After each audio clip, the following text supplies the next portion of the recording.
शहर की ताज़ा तरीन व खास खबरों के लिए अमरावती मंडल न्यूज़ चैनल को सब्सक्राइब करें तथा बेल आइकन को जरूर दबाएं।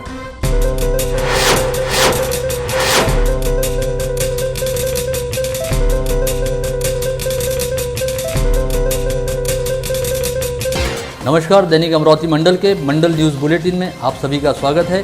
आइए पेश करते हैं आज की कुछ खास खबरें। मनपा क्षेत्र के साथ साथ अब जिले के ग्रामीण क्षेत्रों में भी असिम्टोमेटिक यानी लक्षण विरहित व सौम्य लक्षण वाले कोरोना संक्रमित मरीजों को घर पर ही रहकर इलाज कराने हेतु होम आइसोलेशन में रहने की अनुमति दी जा रही है। इस आशय की जानकारी जिला आपत्ति व्यवस्थापन प्राधिकरण के अध्यक्ष तथा जिलाधीश शैलेश नवाल द्वारा दी गई है। अपने कार्यालय में स्थानीय मीडिया के साथ बातचीत के दौरान जिलाधीश नवाल ने कहा कि केंद्र सरकार ने कोरोना संक्रमित मरीजों को होम आइसोलेशन के तहत रखने हेतु कुछ मार्गदर्शक निर्देश दिए हैं, जिसके चलते 1 अगस्त से मनपा क्षेत्र में होम आइसोलेशन की सुविधा व इच्छा रहने वाले मरीजों को घर पर ही रहकर इलाज करवाने की सहूलियत दी गई थी। अब इसी तर्ज पर अमरावती जिले के ग्रामीण क्षेत्रों में भी असिम्टोमेटिक व सौम्य लक्षण वाले मरीजों को होम आइसोलेशन के तहत रहने की छूट दी जाएगी, जिसके लिए उन्हें तहसील स्वास्थ्य अधिकारी से अनुमति प्राप्त करनी होगी। इस प्रक्रिया के तहत इच्छुक मरीज को पहले 2 दिन संस्थात्मक आइसोलेशन के तहत कोविड केयर सेंटर में रखा जाएगा और इन 2 दिनों के दौरान कोई लक्षण नहीं पाए जाने पर उन्हें होम आइसोलेशन के तहत रहने की अनुमति दी जाएगी, जिसके लिए संबंधित मरीज का कम से कम 4 कमरों वाला घर और उसमें 2 अटैच बाथरूम रहने बेहद जरूरी होंगे। विगत दिनों मुख्यमंत्री कार्यालय द्वारा महाराष्ट्र लोक सेवा आयोग यानी एमपीएससी की परीक्षा को आगे धकेलने का निर्णय घोषित किया गया था, जिस पर एमपीएससी की ओर से कहा गया था कि जल्द ही एमपीएससी की वेबसाइट पर स्वतंत्र तौर पर परीक्षाओं की समय सारणी घोषित की जाएगी और सोमवार 7 सितंबर को एमपीएससी ने अपनी वेबसाइट पर परीक्षाओं की तारीख घोषित कर दी है, जिसके मुताबिक आगामी 11 अक्टूबर को राज्य सेवा पूर्व परीक्षा, 22 नवंबर को द्वितीय सेवा पूर्व परीक्षा तथा 1 नवंबर को महाराष्ट्र अभियांत्रिकी सेवा पूर्व परीक्षा ली जाएगी। जेईई मेंस की परीक्षा खत्म होने के बाद अब आगामी 13 सितंबर को अमरावती जिले के 21 सेंटरों पर मेडिकल पाठ्यक्रम प्रवेश पात्रता यानी नीट की परीक्षा ऑफलाइन तरीके से ली जाएगी, जिसमें अमरावती जिले के करीब 7,500 परीक्षार्थी शामिल होंगे, जिसके लिए शहर के 21 सेंटरों पर ऑफलाइन परीक्षा लेने की तैयारी शुरू कर दी गई है। बता दें कि प्रतिवर्ष नीट परीक्षा के लिए एक कमरे में 24 परीक्षार्थियों के बैठने की व्यवस्था होती है, लेकिन इस वर्ष कोरोना संक्रमण के खतरे और सोशल डिस्टेंसिंग के नियमों को देखते हुए हर एक कमरे में 12 परीक्षार्थियों को ही बैठाया जाएगा। आगामी 13 सितंबर को अमरावती शहर के 21 सेंटरों पर आयोजित होने जा रही नीट परीक्षा के लिए बाहर गांव से जो भी परीक्षार्थी अमरावती आएंगे, उनकी सुविधा को देखते हुए कई सामाजिक संगठन आवश्यक सहायता प्रदान करने हेतु सामने आ रहे हैं। इसके तहत अमरावती जिला केमिस्ट एंड ड्रगिस्ट एसोसिएशन व मित्र मंडल ने घोषणा की है कि बाहर गाँव से आने वाले विद्यार्थियों को उनके परीक्षा केंद्रों तक पहुँचाने हेतु वाहन व्यवस्था उपलब्ध कराई जाएगी, ताकि वे तय समय पर परीक्षा केंद्र पहुंच सके। इस सुविधा का लाभ लेने हेतु सभी संबंधित विद्यार्थी व उनके अभिभावक केमिस्ट एंड ड्रगिस्ट एसो व मित्र मंडल से संपर्क कर सकते हैं, जिनके नंबर इस समय आपके मोबाइल स्क्रीन पर दिखाई दे रहे हैं। विद्यार्थियों से संबंधित कई प्रलंबित मांगों को लेकर अखिल भारतीय विद्यार्थी परिषद द्वारा सोमवार 7 सितंबर को अपराह्न 12 बजे स्थानीय संत गाड़गे बाबा अमरावती विद्यापीठ कैंपस के समक्ष छात्र गर्जना धड़क मोर्चे का आयोजन किया गया था।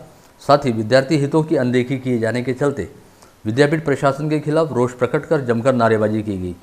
इस समय कुलगुरु डॉक्टर मुरलीधर चांदेकर ने खुद आंदोलन स्थल पर पहुंचकर छात्रों से उनका निवेदन स्वीकारा और विद्यार्थियों की मांगों को जल्द पूरा करने का आश्वासन दिया। कोरोना महामारी के चलते विगत 5 माह से नाभिक समाज विभिन्न समस्याओं व संकटों से जूझ रहा है और व्यापार व्यवसाय पूरी तरह से ठप हो जाने की वजह से नाभिक समाज के 16 युवकों द्वारा अब तक आत्महत्या की जा चुकी है। ऐसे में सरकार ने नाभिक समाज की समस्याओं और दिक्कतों को समझते हुए समाज को जल्द से जल्द आर्थिक सहायता व संरक्षण प्रदान करना चाहिए।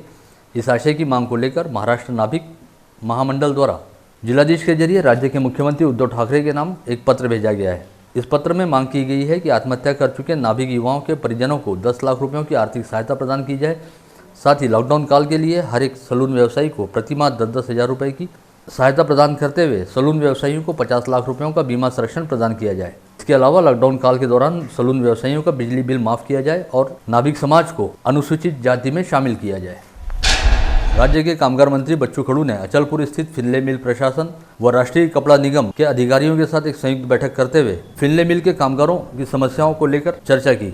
ज्ञात रहे कि इस समय देश में राष्ट्रीय कपड़ा निगम की 23 कपड़ा मिलें कार्यरत है, जहां पर कोरोना संक्रमण के खतरे को देखते हुए लॉकडाउन के चलते कामकाज को पूरी तरह से बंद रखा गया है। ऐसे में विगत 5-6 माह से मिलों में कामकाज बंद रहने की वजह से मिल के मजदूरों के समक्ष भूखों मरने की नौबत आन पड़ी है। इस बात से अवगत होते ही राज्य मंत्री बच्चू कडू की अध्यक्षता में फिनले मिल प्रशासन व कामगार यूनियन के साथ एक बैठक आयोजित की गई थी, जिसमें मिल मजदूरों की समस्याओं को देखते हुए राज्य मंत्री बच्चू कडू ने मिल प्रशासन को जमकर आड़े हाथ लिया। साथ ही इस संदर्भ में एनटीसी बोर्ड के अध्यक्ष से भी ऑनलाइन चर्चा की। राज्य मंत्री बच्चू कडू ने बताया कि वे इस फिनले मिल को शुरू करने के संदर्भ में बहुत जल्द केंद्रीय वस्त्रोद्योग मंत्री से भी मुलाकात करने वाले हैं। मोर्शी विधानसभा निर्वाचन क्षेत्र के विधायक देवेंद्र भुयार की रिपोर्ट कल रविवार को कोरोना पॉजिटिव पाई गई। उनके स्वास्थ्य में गिरावट आने के चलते शनिवार को उनका थ्रोट स्वैब सैंपल जांच हेतु दिया गया था, जिसकी रिपोर्ट पॉजिटिव आने के बाद विधायक भुयार को नागपुर के एक निजी अस्पताल में इलाज हेतु भर्ती कराया गया है। बता दें कि इससे पहले जिले की सांसद नवनीत राणा सहित बडनेरा निर्वाचन क्षेत्र के विधायक रवि राणा तथा शिक्षक विधायक श्रीकांत देशपांडे भी कोरोना की चपेट में आ चुके हैं।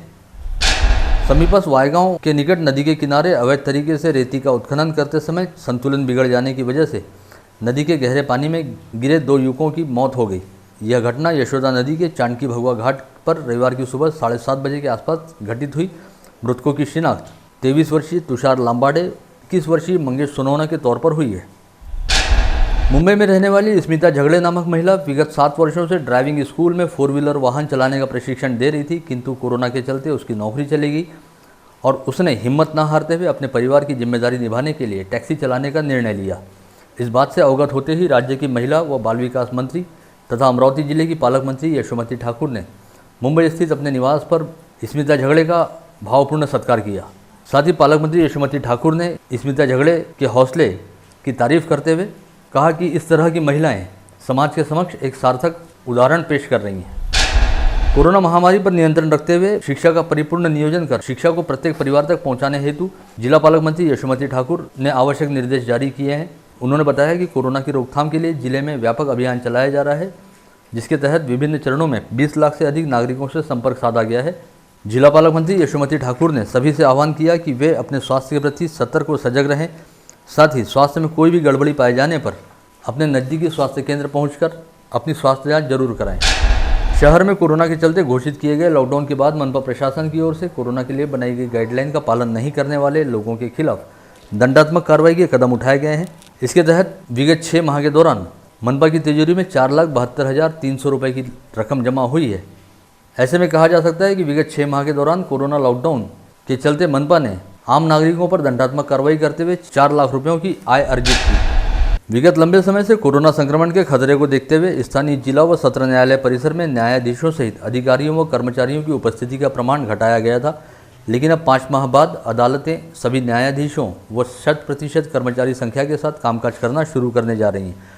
हालांकि अब भी अदालत परिसर में कोरोना संक्रमण के खतरे को देखते हुए कई तरह के प्रतिबंध बेहद कड़ाई के साथ जारी रहेंगे, जिसके तहत बेहद जरूरी रहने पर ही पक्षकारों की वीडियो कॉन्फ्रेंसिंग के जरिए पेशी होगी और इसके अलावा किसी भी पक्षकार को अदालत परिसर में प्रत्यक्ष उपस्थित रहने की अनुमति नहीं दी जाएगी।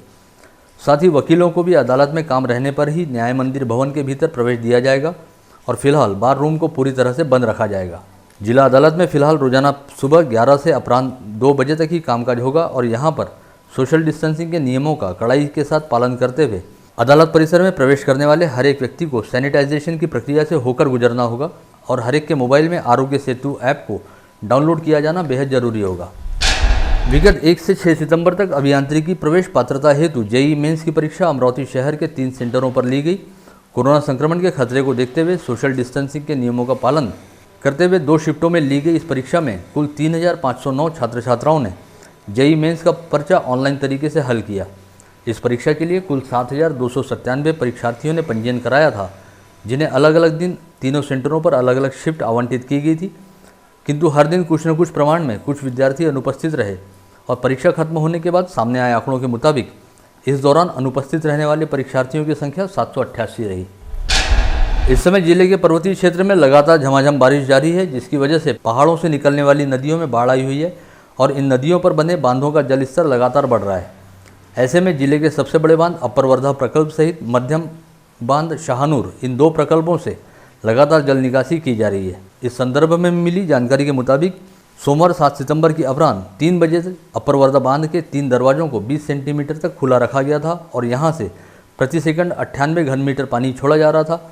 वहीं दूसरी ओर मध्यम स्तर के बांध शाहनूर प्रकल्प के 2 दरवाजों को 5 सेंटीमीटर तक खोला गया है और यहां से प्रति सेकंड 8.81 घन मीटर पानी की निकासी की जा रही है। अमरावती मनपा क्षेत्र में कोरोना संक्रमितों की लगातार बढ़ती संख्या और इस वजह से कोरोना अस्पतालों पर लगातार बढ़ते काम के बोझ को ध्यान में रखते हुए स्थानीय जिला प्रशासन द्वारा असिम्प्टोमेटिक यानी लक्षण विरहित व सौम्य लक्षण रहने वाले कोरोना संक्रमित मरीजों को कोविड अस्पतालों में भर्ती होने की बजाय उनके घर पर ही सबसे अलग रहने की व्यवस्था उपलब्ध होने पर होम आइसोलेशन के तहत रहते हुए इलाज कराने की व्यवस्था दी गई थी। 1 अगस्त से उपलब्ध हुई इस सुविधा के बाद अब तक 818 असिम्प्टोमेटिक कोरोना संक्रमित मरीजों ने होम आइसोलेशन का पर्याय चुना, जिसमें से 1 माह के दौरान 600 मरीजों को कोरोना मुक्त घोषित किया गया। वहीं 218 मरीजों का अब भी होम आइसोलेशन के तहत समुचित स्वास्थ्य निगरानी में इलाज चल रहा है। जिले में सोमवार 7 सितंबर को 82 नए कोरोना संक्रमित मरीज पाए गए। इन संक्रमितों में 10 छोटे बच्चों सहित 35 महिलाओं व 37 पुरुषों का समावेश है। साथ ही जिले में कुल संक्रमितों की संख्या बढ़कर 7087 पर जा पहुंची है।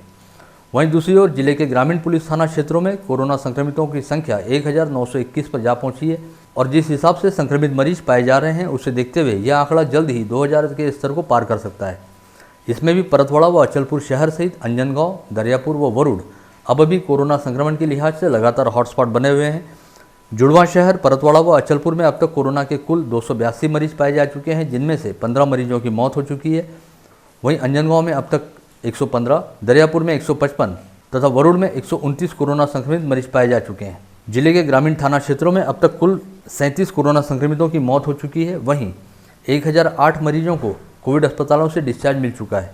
इसके अलावा ग्रामीण क्षेत्र के 846 एक्टिव पॉजिटिव मरीजों का इस समय कोविड हॉस्पिटल में इलाज जारी है। गत रोज अमरावती शहर सहित जिले में पहली बार एक ही दिन के दौरान रिकॉर्ड 269 लोगों की कोरोना टेस्ट रिपोर्ट पॉजिटिव आई। विगत 6 माह के दौरान एक दिन में कोरोना संक्रमित पाए जाने वाले मरीजों की यह सर्वाधिक संख्या है। इसके साथ ही रविवार को अमरावती जिले में कोरोना के कुल संक्रमितों की संख्या ने 7000 के स्तर को पार कर लिया था। कोरोना की लगातार बढ़ती रफ्तार का अंदाजा इस बात से ही लगाया जा सकता है कि विगत 1 सितंबर से 6 सितंबर तक जारी माह के पहले सप्ताह में ही अमरावती जिले में कोरोना के 1213 नए संक्रमित मरीज पाए गए हैं। वहीं इस दौरान मात्र 6 दिनों में 22 कोरोना संक्रमितों की इलाज के दौरान मौत हो गई। एक युवक पर कातिलाना हमला करने के बाद पिछले 1 वर्ष से फरार संतोषी नगर निवासी 2 आरोपियों को गाड़गेनगर पुलिस ने गिरफ्तार करने में सफलता हासिल की है। हिरासत में लिए गए आरोपियों के नाम अशोक आत्माराम शिंदे व गौरव विश्वकर्मा बताए जाते हैं। रविवार की सुबह स्थानीय ट्रांसपोर्ट नगर स्थित एक ट्रांसपोर्ट कार्यालय व गोदाम में भीषण आग लग जाने के कारण करीब 7 लाख रुपयों का माल जलकर खाक हो गया। ट्रांसपोर्ट नगर स्थित मुजम्मिल खान वाहिद खान नामक व्यक्ति के ट्रांसपोर्ट कार्यालय में बिजली का शॉर्ट सर्किट होने से लगी आग ने देखते ही देखते रौद्र रूप धारण कर लिया और यह आग कार्यालय से सटे गोदाम तक जा पहुंची। इस घटना की जानकारी मिलते ही दमकल उपकेंद्र की टीम 2 वाहनों के साथ घटनास्थल पर पहुंची और लगातार 2 घंटे की मेहनत के बाद दमकल विभाग की टीम ने आग पर काबू पाया। यहां के वलगांव पुलिस थाना क्षेत्र में आने वाले दरियाबाद फाटे के पास ऑटो व मोटरसाइकिल के बीच हुई भिड़ंत में ऑटो चालक व मोटरसाइकिल चालक की घटनास्थल पर ही मौत हो गई। यह हादसा रविवार की रात 9 बजे के करीब घटित हुआ। मृतकों की शिनाख्त लालखड़ी निवासी ऑटो चालक शेख सादिक शेख मोहम्मद तथा चांदूर बाजार निवासी मोटरसाइकिल सवार सैयद सोहेल अलीम के रूप में हुई है। अंजनगांव सुरजी पुलिस थाना क्षेत्र के रहीमापुर गांव में एक महिला के घर में घुस उसके साथ दुराचार करने और उसे जातिवाचक गालियां देने के मामले में महिला की शिकायत पर अंजनगांव सुरजी पुलिस ने 3 महिलाओं समेत 11 लोगों के खिलाफ एट्रोसिटी एक्ट के तहत अपराध दर्ज किया है। इसी के साथ आज का बुलेटिन यहीं समाप्त होता है। कल दोबारा आप सभी से मुलाकात होगी ऐसे ही कुछ खास खबरों को लेकर। तब तक के लिए नमस्कार।